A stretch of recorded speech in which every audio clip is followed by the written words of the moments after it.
il y a eu des trucs, hein, comme bah, qu'est-ce qui s'est passé après Business Aligné? Bah, j'ai tellement aligné toute ma vie, c'est pas seulement mon business, j'ai tout aligné.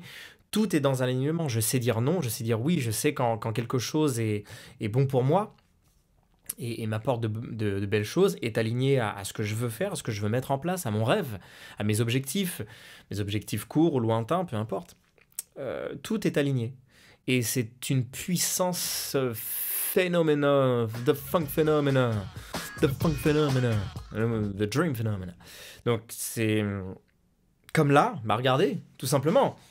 Je, j'ai sacrifié, j'en ai fait un post récemment, j'ai sacrifié une pièce. Alors maintenant, j'ai la chance d'avoir plusieurs pièces sur Paris, mais enfin la chance, c'est rhétorique, hein, voilà. Si on regarde bien, je sais pas si on, je pense que je pourrais le faire dans le montage, mais avec là la GoPro qui est un peu en super view, derrière ce paravent, il y a la partie de la chambre de Naëlia. Bon, ça sonne chez moi. J'arrive. Ok. Bah oui, parce que moi je laisse tourner en fait. Je laisse tourner. Waouh, babobi bobu. Où est-ce qu'on en était? Faut bien quelques épreuves. Eh bah tiens, quelle bonne transition. J'ai un peu la dalle. Quelle heure il est? Ok. Je parlais de ça, d'avoir quand même un, bah, dans une pièce quoi. Voilà, j'en ai fait un studio parce que premièrement, nous étions beaucoup en confinement. Et donc, j'avais besoin de faire beaucoup de coaching en visio. Donc, il fallait absolument avoir une pièce où je pouvais faire de la visio. J'ai tenté et tente toujours actuellement beaucoup de choses. Autant de la vidéo, parce que je trouve qu'on est dans ce monde-là. Tout va très vite, comme dirait notre cher astronaute Thomas Pesquet. Pasquet? Non, Pasquet, c'est le pain. Non. Pesquet. Tout va très très vite et nous sommes dans un marketing de vidéo de dingue. Tout se fait par vidéo tout le temps. C'est toujours la vidéo, la vidéo, la vidéo.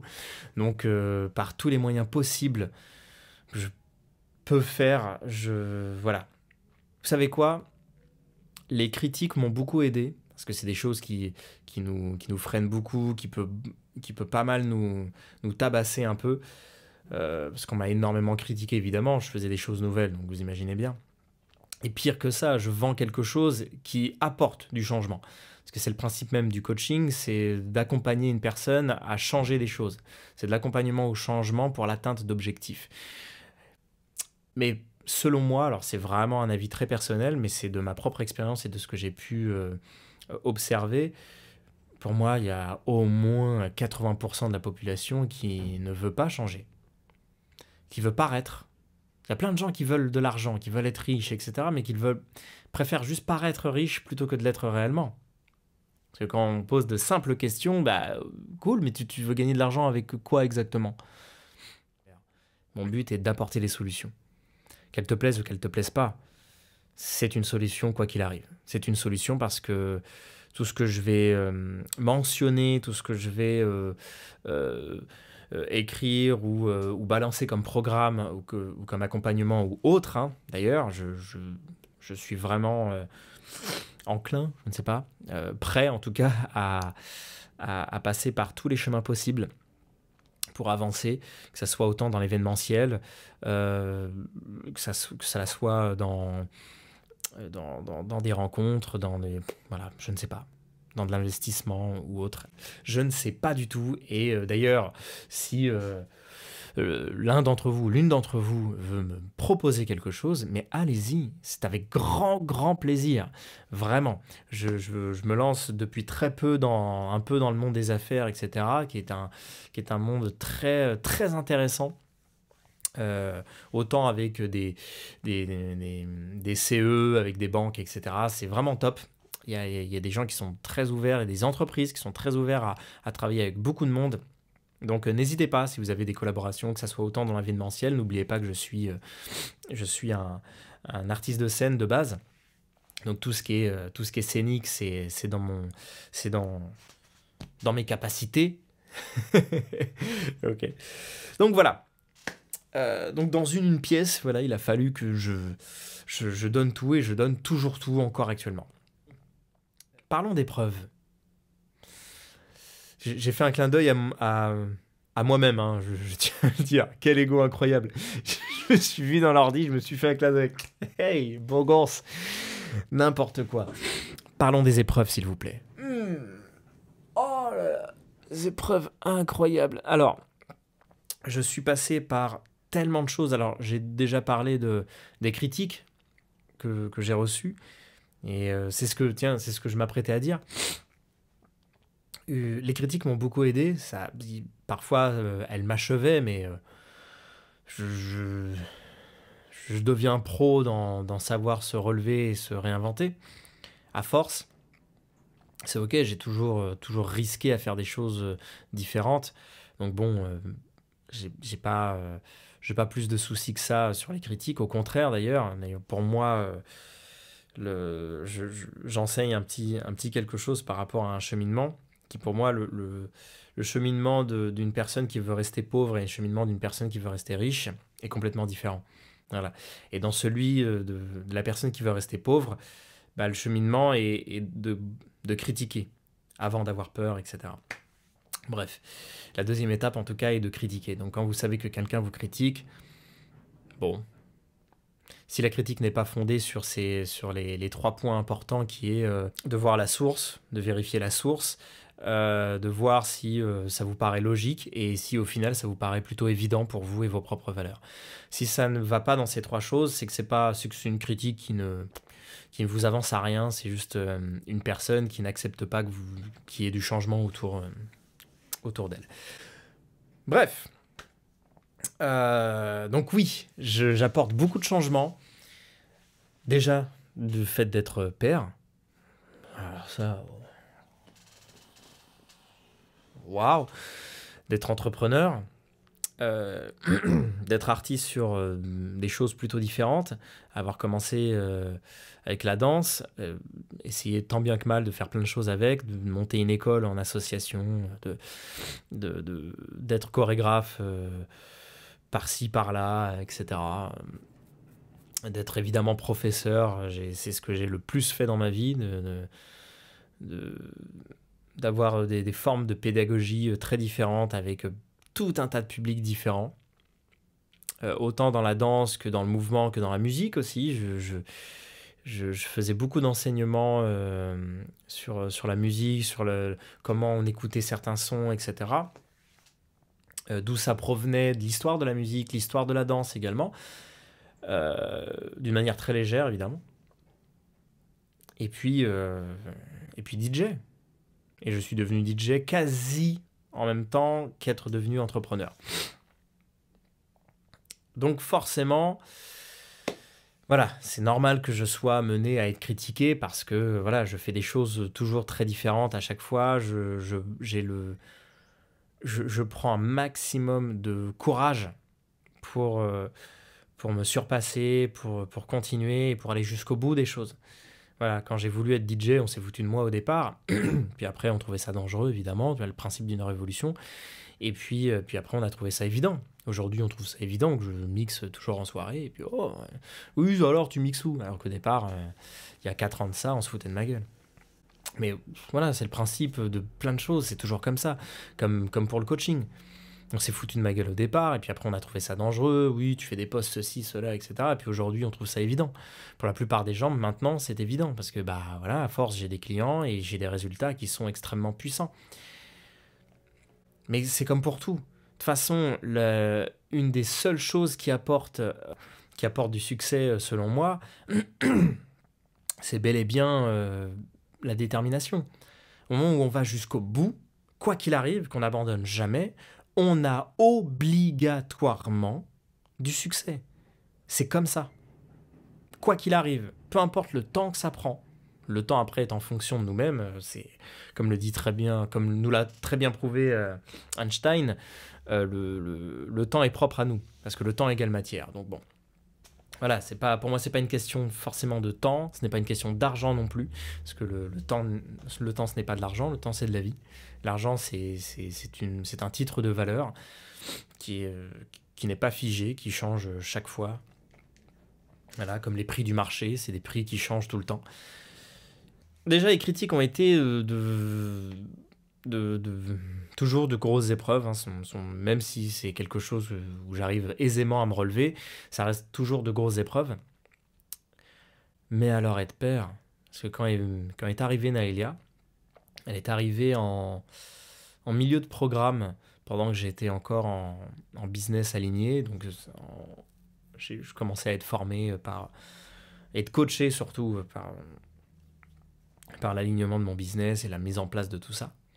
Et Nalia est arrivée à ce moment-là. On a eu déjà les premières épreuves, ça a été hardcore parce que situation de Covid, eh bien on a dû être bloqué dans notre chambre à cause du Covid et pas pouvoir sortir non plus, la famille qui ne pouvait pas venir. On avait le droit à qu'une seule infirmière on n'avait pas de sage-femme avec nous. C'était très très délicat. Pas de sage-femme, uniquement une infirmière pendant 48 heures. Waouh! Des épreuves infernales.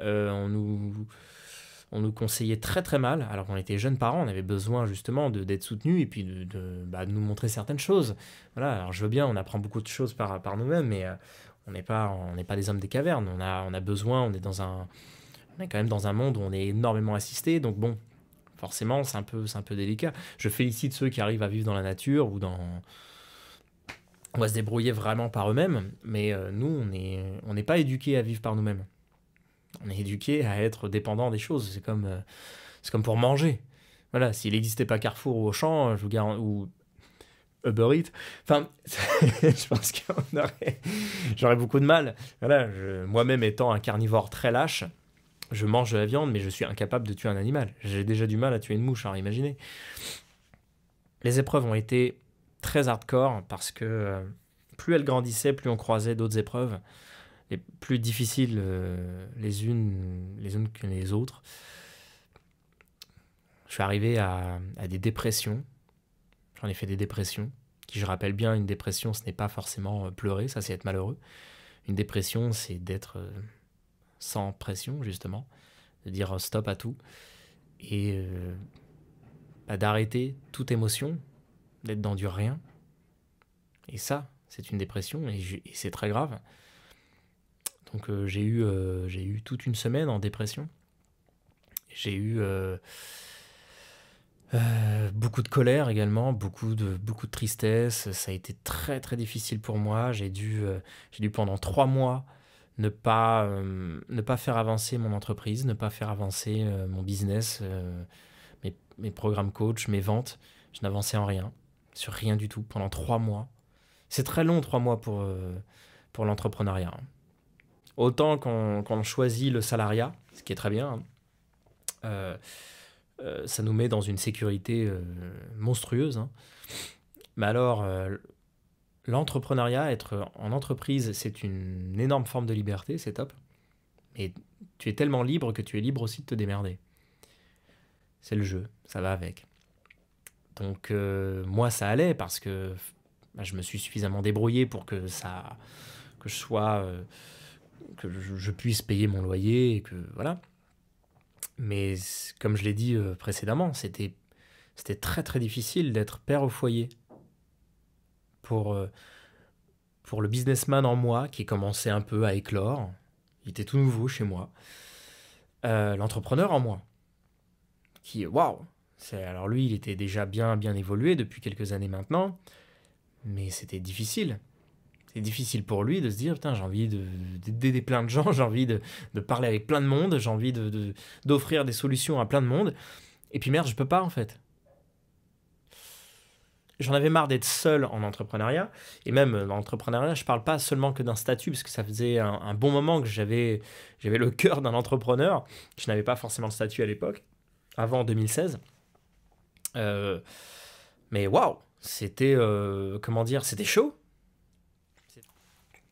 Allez, on reprend. C'est parti. Concernant les épreuves, voilà. Donc je suis passé donc par des dépressions, par beaucoup de tristesse, beaucoup de colère aussi. La colère d'être d'être bloqué dans ma situation. Ça a été... ça n'a pas été évident. Mais il y a eu la rentrée en crèche. Comme je l'ai expliqué, avec cette super main, ou la super main avec la super view, horrible. Bah voilà, donc là c'est avec ces tout petits points rouges que j'avais absolument partout, qui est une forme de varicelle, là, le pied-main-bouche que j'ai reçu, les divers rhumes, etc. J'en ai conclu, parce que évidemment j'écoute beaucoup mon corps, mais là je l'avais beaucoup moins écouté ces derniers temps avec ces nouvelles épreuves. Voilà. Et vraiment, je remercie, et je me remercie aussi d'avoir fait du coaching dans ma vie. Et je ne parle pas de coaching PDF à lire des documents, hein. On parle vraiment d'un réel accompagnement puissant, et pas d'un truc uniquement lié à la psychologie, comme on a tendance à beaucoup confondre, ce n'est pas le cas, hein. Le coach n'est pas un psychologue. Le bon coach va être sur la problématique du pourquoi pour que le comment soit plus efficient. Oui, mais on n'y reste pas. C'est-à-dire que quelqu'un qui veut uniquement savoir et comprendre son pourquoi ne va pas voir un coach. Parce que le coach va le challenger. Et le coach, il fait peur à l'ego. Et quand ton ego résiste pour justement ne pas avoir de changement, mais juste se sentir rassuré, ça ne sera pas de la clientèle pour du coaching. Ok ? Il faut bien savoir ça. Attention, ça peut être dérangeant ce que je dis, mais c'est une vérité, de par mon expérience. Après, bien sûr, ça fait longtemps que j'ai arrêté de vouloir avoir raison. Ok ? Je parle de ma propre expérience et de ce que j'ai pu observer et étudier aussi à l'extérieur. D'accord ? Et chez moi, et chez les autres, et de la part de mes propres clients. Et même des prospects d'ailleurs. Ok ? La psychologie, c'est pour savoir et comprendre son pourquoi. Le coach, lui, sa problématique, c'est le comment. Comment on fait ? Où on va ? Avec qui ? Etc. C'est le comment, c'est l'action. On passe à l'action. C'est ça, moi, qui me parle. C'est de passer à l'action. Encore une fois, et je le répète, et je le répéterai probablement jamais assez parce que je pense qu'on est dans un pays qui ne connaît pas beaucoup le coaching. Le coaching, c'est de l'accompagnement au changement. Donc on change quelque chose pour l'atteinte d'objectifs, pour atteindre un ou des objectifs. Point. Ça, c'est le coaching. Donc, si malheureusement on vous sort un autre terme populaire, hein, qui peut être ok parce que c'est populairement utilisé, c'est comme le mot musicien. On a tendance à confondre qu'un musicien avec un instrumentiste. Mais un musicien n'est pas forcément une personne qui joue d'un instrument de musique. Ça, c'est un instrumentiste. Un musicien, c'est quelqu'un qui fait de la musique. Que ça soit avec l'aide d'un instrument ou pas.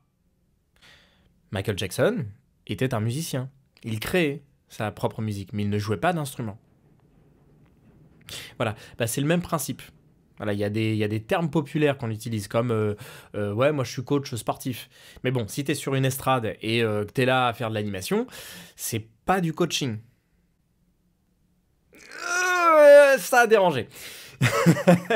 Ou pas.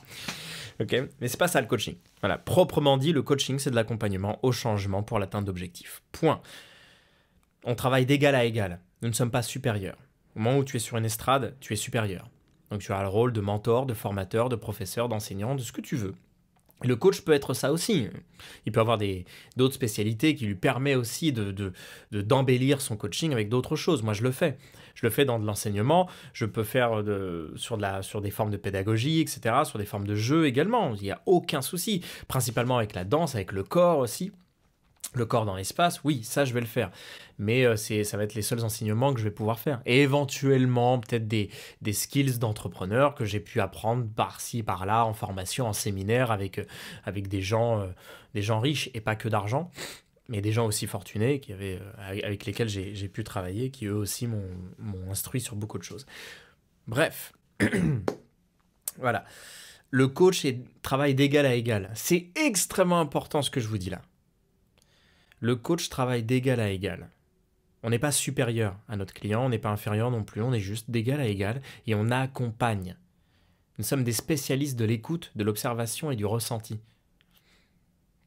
pour que le chemin soit plus efficace, soit plus rapide, soit plus efficient aussi. C'est ça le but du coach, c'est ça le but du coaching. Donc, peu importe qu'il y ait des termes populaires utilisés pour le coaching, même si on va beaucoup comparer le coaching à du mentoring, ce qui est différent, ok? Le coaching, c'est de l'accompagnement au changement, accompagner une personne à changer des choses pour atteindre des objectifs. Un objectif ou des objectifs. Ok? Et moi, ma spécialité, c'est la vente du corps dans l'espace. Ça a toujours été la danse. Et moi, j'ai ma propre définition de la danse, qui est au-delà de simplement mouvoir son corps dans le temps et l'espace. Là, on parle de se mouvoir, de bouger, de simplement bouger dans la matière. Et oui, je parle d'une manière énergétique, je parle d'une manière peut-être spirituelle pour ceux qui sont réceptifs à ça, de mettre en avant qui nous sommes réellement et aisément, sans plus faire d'efforts ou penser que la vente c'est encore quelque chose, ce truc arriéré de vouloir fourguer un truc à quelqu'un alors que c'est plus ça depuis tellement longtemps. Donc voilà, c'est ça le coaching et c'est ce que je vends et je prends conscience que c'est quelque chose que je me répète, mais 80% de la population n'aime pas forcément. Pour moi, on n'aime pas changer.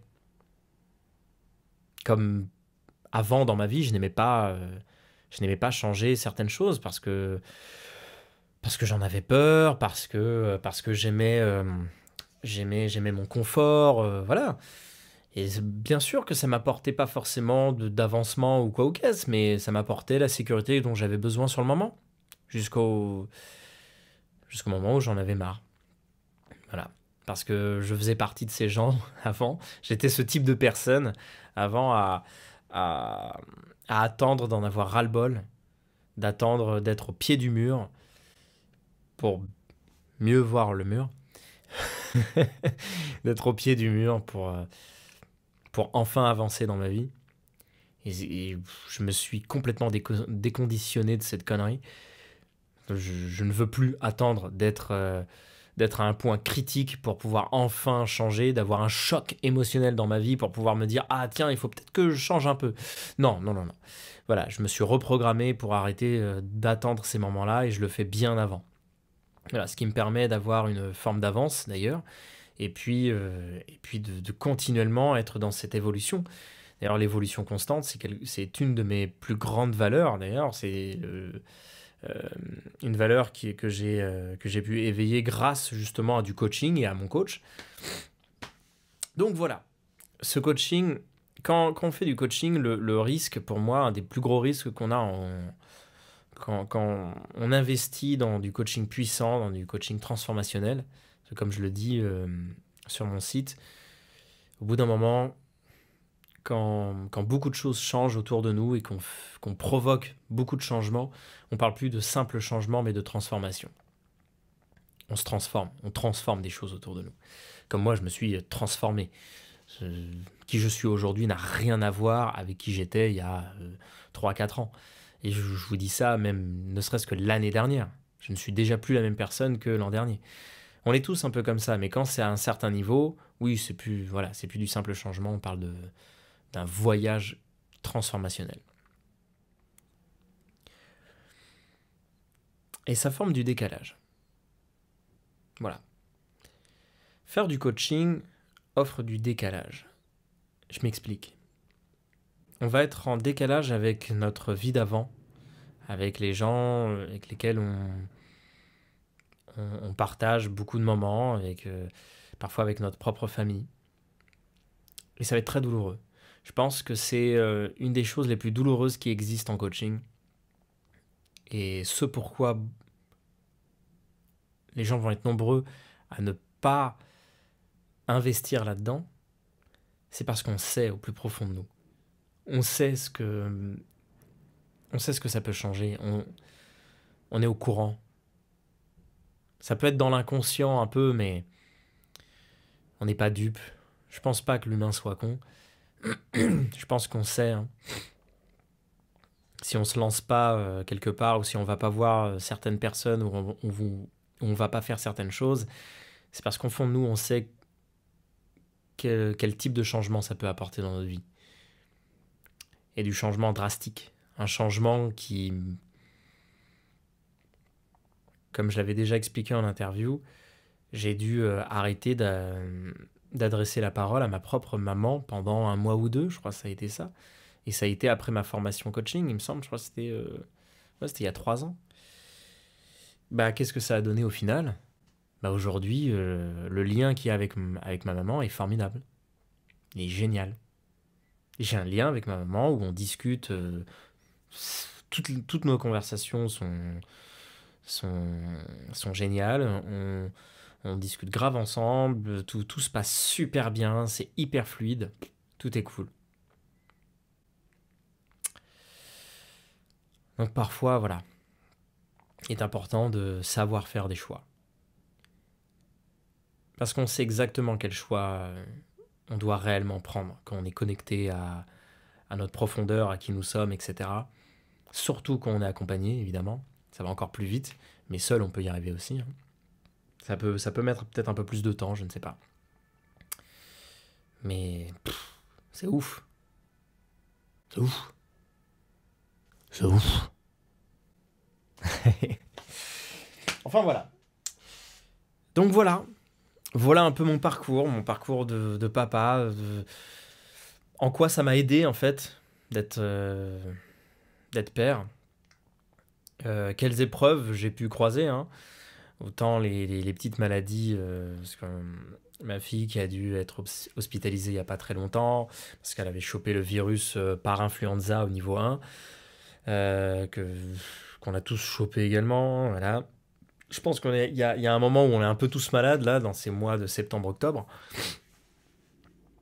Je sais pas quand la vidéo va sortir, elle va peut-être sortir en novembre. Alors, voilà. Donc voilà.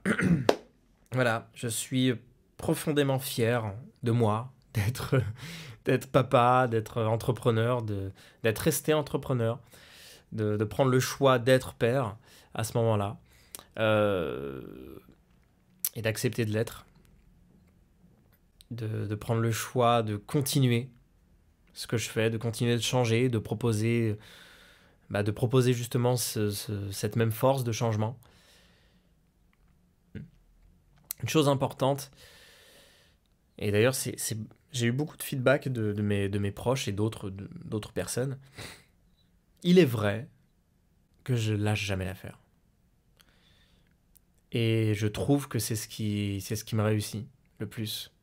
On m'a beaucoup traité de têtu tout au long de ma vie. Et ce que je n'ai pas su voir avant c'était que par ego. Voilà, par ego, je ne voulais absolument pas changer d'avis, etc. Machin, hein. Je me suis beaucoup remis en question par rapport à ça, évidemment.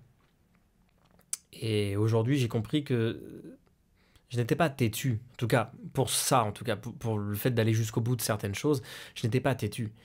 J'étais en fait déterminé. Et je le suis toujours actuellement.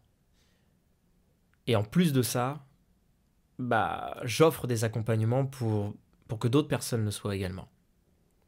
Parce que je trouve que c'est, comme je l'ai dit précédemment, c'est ce qui nous offre obligatoirement du succès, d'une manière ou d'une autre, peu importe le temps que ça prend. Au moment où on est déterminé, qu'on ne lâche jamais l'affaire, on a forcément du succès. Puis je vous dirais, il faut savoir le voir aussi, le succès. Je parlais de critique tout à l'heure. Être critiqué est une forme de succès. Un peu prématuré, mais une forme de succès. C'est un succès prématuré. Voilà, je veux que ma fille soit fière de moi et que je puisse être armé de pouvoir l'aider. Parce que, voilà, c'est ouf.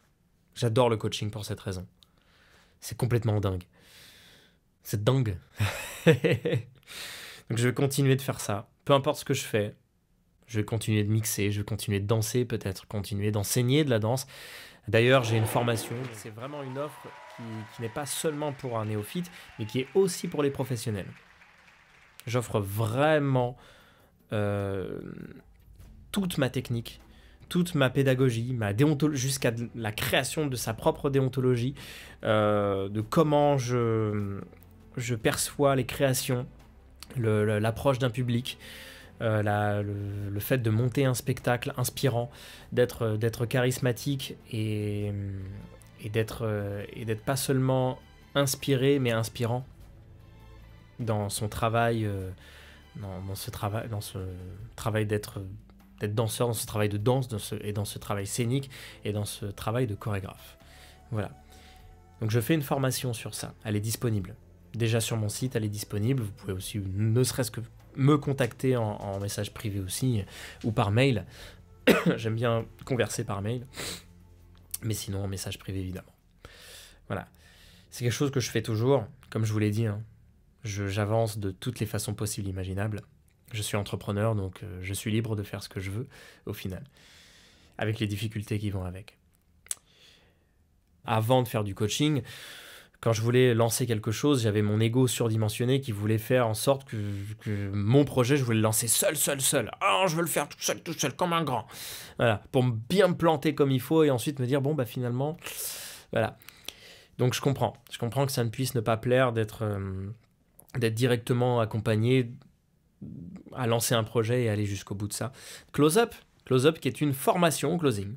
4 étapes. Première étape, coaching pour la déstructuration de la vente. Je déconditionne, je reprogramme complètement sur les croyances qu'on a concernant la vente, etc. Et après, on passe au closing parce que ce n'est pas une formation pour apprendre à vendre. C'est beaucoup plus deep. La Close Up, c'est autre chose. Close Up, c'est vraiment une formation pour le closing. Qu'est-ce que le closing, Loïs? Mais je vais vous l'expliquer. Le closing, c'est tout bonnement l'accompagnement du passage à l'action. C'est accompagner une personne à passer à l'action avec vous. C'est ça le closing. Plus brutalement niveau business, c'est qu'une personne signe avec vous pour s'engager financièrement ou autre. Okay. C'est ça le closing. C'est ce qui vient après la vente. Donc je fais une formation sur ça, sur le closing, sur le moment où un client adore ce que vous faites et c'est top et est complètement convaincu, mais a besoin de signer, a besoin de s'engager, a besoin d'y aller, a besoin de venir, a besoin d'investir avec vous pour de vrai. Là, c'est une autre étape. Hein. Eh bien, Close Up, c'est fait pour ça. Formation closing, et on passe par 4 étapes. Et parce que j'aime bien le chiffre 4. Le 4 en numérologie, je crois que c'est le succès, c'est le travail avec succès. J'aime bien ce chiffre. On passe donc par la déstructuration de la vente, l'outillage, voilà, le fait de délivrer des outils. Donc les 2 séances de formation, c'est la 2e et la 3e. On passe vraiment par des outils assez puissants pour comprendre un peu qui on a devant nous et comment faire, quelle perception on peut avoir, etc. Et comment réellement accompagner de l'entraînement. L'étape 3 qui est vraiment de l'entraînement avec tous ces outillages, comment s'entraîner pour de vrai, avec les véritables clients, l'entraînement sur le terrain également, et puis la célébration. Et je vous en dis pas plus sur ça. Close Up, formation sur le closing. N'hésitez pas à prendre rendez-vous avec moi si ça vous intéresse, s'il y a le moindre truc qui vous intéresse, s'il y a une seule étape qui peut vous intéresser, je ne sais pas, qui sait, vous pouvez me faire une proposition intéressante qui, moi, peut me remettre en question et me dire, tiens, ça peut être intéressant de faire ça comme ça. Donc n'hésitez pas. Encore une fois, le coaching, c'est de l'accompagnement au changement afin d'atteindre son ou ses objectifs. Et mon but à moi, c'est que vous avanciez et dansiez vers vos rêves.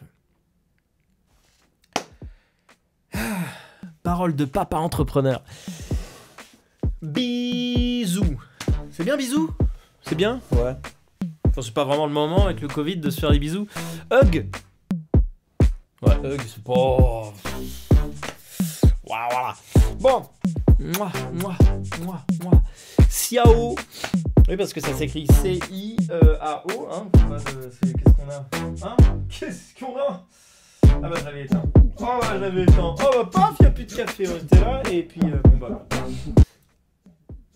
Je fais toujours cette pause, c'est impressionnant, non? C'est pour l'affiche, peut-être, du truc. Peut-être je prendrai un peu là. Ou peut-être là, ici. Comme ça. Ou là.